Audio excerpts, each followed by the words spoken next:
Alright guys, so you're probably wondering how the hell did Ovi get that Mac 90 underfolder? Alright guys, I don't want to make this video too long. I just want to tell you that when you have friends at gun shops, they hook you up. They hook you up in a good way. I called my local shop and it was just out of the blue, and I asked them if one of my rifles had come in. I ordered a 104 Crink, and that's going to be another video for another time. But the guy who answered, he's like, yeah, hey, OV, I got some things you might want to look at. And I said, really? So yeah, I got some things. He goes, I got a whole bag of parts, and that whole bag of parts was this. He's like, yeah, I got a bag of parts I want you to look at. He goes, it's got some handguards in there and all kinds of stuff. And I mean, this bag, I'm gonna go through it here briefly, but basically it has handguards, all kinds of other handguards here. I'm gonna show you some of the ones that it has. Has some of this stuff. These AK handguards, cleaning rods, all kinds of cleaning rods, all kinds of Chinese slings, dust cover, an underfolder stock, brand new in the bag, underfolder stock. More cleaning rods, stripper clips, 762 by 39, stripper clips, a bolt, magazine loader, some SKS sights, spring, recoil spring, got more cleaning rods. What have we got here? Just some other miscellaneous. Another SKS sight in the hood. Mac 90 stock. And there's another set of handguards. Well, don't keep in mind the underfolder just yet. Just keep in mind the bag of parts. I go in there and I buy. At first, I just bought the handguards. I bought this, and there's another set. I don't have it on me. It's another set, and they're really nice. I mean, they're really well finished handguards. See, they're in the bag and everything. The black ones too. The black ones go to a milled receiver, and so I bought that, and I paid I want to say $40. I think I paid $40 for it, and I was like, yeah, I'll give you 40, and he's like, yeah, I'll take it. So we bargained and this, that, and the other. But he showed me the bolt, and I liked it. It was a really nice bolt. I said, man, this is a nice bolt. I want to have it just for the gun room, and I just want to have it. So I told him, you know what, hold the bolt for me. And the next day, I was gonna get the bolt, the dust cover, and the recoil spring. I was gonna buy that the next day. I said, I'll just have it. I have a bunch of AKs. Maybe I might use them or something. You never know. So I go the next day and I buy the other parts, and a guy that works there, he's like, hey, those parts belong to this rifle. And somebody had this rifle on layaway. I don't want to say names. I don't want to get nobody in trouble. But it was somebody who worked there, somebody else. And I'm like, oh shit. And then I started looking at the parts. I started looking at the serial numbers, and lo and behold, all matching numbers. All right, so here we go.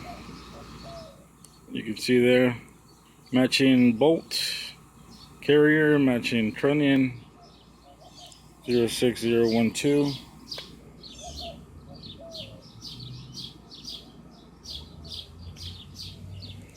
So is the dust cover. All these parts were in a bag here. The guy said he had them in his office for about a year. Nobody ever claimed them. And he said he was just going to sell the parts, sell the parts as is. And he called me, said I got first dibs, because I always buy magazines from him. I always get, like surplus stuff from the guy. And I call the guy and I'm like, hey bro, I'll buy your receiver from you. It was just like this, the receiver, barrel, everything. And he's like, all right, I'll sell it to you. And so I was gonna try to you know, this is the way it came. It has a barrel shroud that I plan to cut off. It has a tang for the rear stock, but I like that it already has an underfolder hooked onto it, and it works good. But I plan to put it together, and I plan to make it look pretty nice. But I mean, all matching parts. I mean, all matching numbers, everything. The gas tube, everything. It's a Norinco Mac 90 underfolder. I paid $270 out the door for this thing. I know a lot of you guys probably won't believe me. Some of you will. I know what I paid.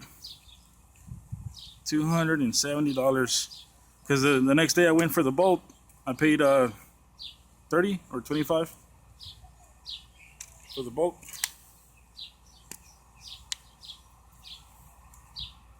So this should come together. It's all matching numbers. I probably won't be able to put the grip on there because I don't have a screwdriver on me right now.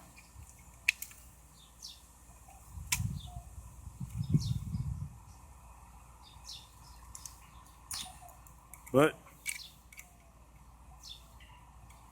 got myself all matching numbers. I like that it's a 1.5 receiver. It's a little bit thicker. It's coming together.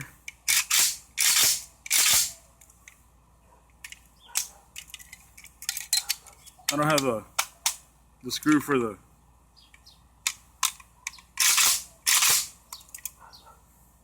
I don't have the screwdriver here for the grip, but heck yeah, that looks nice. To give you kind of an idea how it would look once I get it all worked out. Look at that. Ain't that nice? Got the grip, everything for it.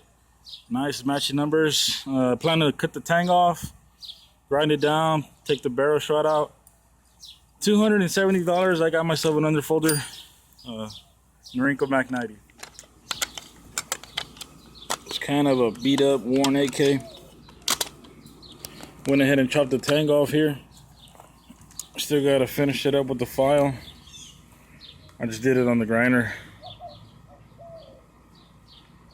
But they had some pretty deep weld in there. The weld was deep, so I gotta either fill it in or shave it down till all the metal meets each other. But I don't know. We'll see what happens. I'm glad the underfolder was installed. That's pretty nice. Wood pistol grip. The wood was kind of redone. You know, not too bad. It's got some character. Got the cleaning rod in there, but I need to put a little ring here or something, weld something on there so that it stays in there when I'm shooting. And a stop over here. Still gotta. I'm gonna cut this too. Cut the welds off of this. Looks like it has a pin in the front, the retainer pin, but I don't know if it's threaded underneath or not. It has a pin there. Looks like it might be threaded, so I might luck out there. Just take off this muzzle attachment. I think that was just for length, so that if you did fold it or something, and it gave you a certain amount of length. I don't know if it was a California model or not, but got a Yugo mag in here. I had to file it down right here. Under here, there was a rivet. I had to take that down. You probably won't see it here that good, but there was a rivet right there that was in the way. Wouldn't let the mag seat. Just kind of look at the bolt from underneath. At first, I thought it was a single stack bolt, but it actually strips both rounds pretty easy, pretty good. We'll see at the range. I'm gonna check for headspace too, in case this was a build, you know, that the guy was doing. I want to make sure the headspace is right before I put some rounds on it. And I'm going to run it dry because the If it runs dry, it'll run with oil. That's Rifle Dynamics way of thinking. Double hook trigger, I like that. It's a smooth trigger, even without any oil or grease on it. It's pretty smooth. So yeah, I'm excited. I'm happy I got this, especially for the price. I mean, I hope I don't have problems with it. Mag's seat in pretty nice now, so I like the mag latch. It's pretty nice. I finally finished it here. Took the threads off. It was like a big extension, barrel shroud extension. It was threaded. Got lucky that I had the threads. I still need to put a ring here for the cleaning kit, but just briefly here because I only got about a minute. I was debating on whether to keep the wood, but I probably would because it matches. I got an orange Bakelite grip, and then grinded this off here. I still got to work on it a little bit. The welds were a little bit deep, but all in all, it came out pretty nice. It's gonna be a good little workhorse. The head space seemed to be pretty good. Did a little bit of work, like I said, underneath the latch, but magazines work really good. But it's gonna be a beater workhorse for sure. Keep this in my truck. All right, guys. You have a good one.